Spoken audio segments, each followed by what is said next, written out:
బీజేపీతో పొత్తు పెట్టుకున్న పార్టీల మనుగడ భవిష్యత్తులో కష్టంగా ఉంటుందన్నారు తెలంగాణ సీఎం రేవంత్ రెడ్డి. టీడీపీ, చంద్రబాబు నాయుడు పరిస్థితి కూడా నితీష్ కుమార్, ఏక్నాథ్ షిండేలా అవుతుందన్నారు. బీజేపీకి సీట్లు తక్కువగా ఉన్నాయి కాబట్టే టీడీపీకి ప్రాధాన్యత ఇస్తున్నారన్నారు. భవిష్యత్తులో బీజేపీ బలం పెరగగానే టీడీపీని తీసి పక్కన పడేస్తారని జోస్యం చెప్పారు. ప్రతిపక్షానికి 11 సీట్లే ఉన్నాయని, ఏపీకి నేనే రాజు అని చంద్రబాబు చట్టం తీసుకొస్తే ఒప్పుకుంటారా అని ప్రశ్నించారు రేవంత్ రెడ్డి. ఢిల్లీలో మీడియాతో చాట్లో ఈ వ్యాఖ్యలు చేశారు తెలంగాణ సీఎం. ఇక విపక్షాల ఐక్యతతో కేంద్రం ఓడిపోయిందన్నారు ముఖ్యమంత్రి రేవంత్ రెడ్డి. చిన్న సవరణతో మహిళా రిజర్వేషన్లు పెంచవచ్చని, కానీ సీట్లు పెంచడానికి మహిళా రిజర్వేషన్ల ముసుగు వేశారని మండిపడ్డారు. రాజ్యాంగాన్ని మార్చేందుకు బీజేపీ కుట్ర చేసిందని, వాటిని కాంగ్రెస్ సమర్థవంతంగా అడ్డుకుందన్నారు. సోమవారం మహిళా రిజర్వేషన్ల బిల్లు పెడితే సంపూర్ణ మద్దతిచ్చేందుకు తాము సిద్ధంగా ఉన్నట్లు తెలిపారు.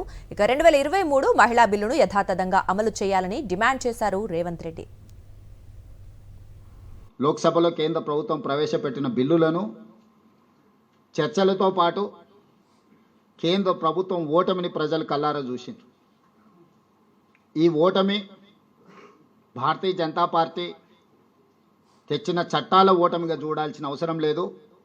భారతీయ జనతా పార్టీ నరేంద్ర మోడీ గారి యొక్క ప్రభుత్వం యొక్క చిత్తశుద్ధి ఓటమికి గురైంది.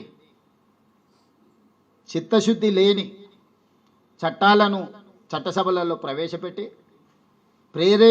ప్రేరేపితమైన రాజకీయ ప్రయోజనాల కోసం ఏదైతే ప్రయత్నం చేసిండ్రో, దేశ ప్రజలందరూ, ప్రతిపక్ష పార్టీలు అన్నీ కలిసి భారతీయ జనతా పార్టీ అహంకారాన్ని, రాజకీయ దురుద్దేశాన్ని ఓడించడం జరిగింది.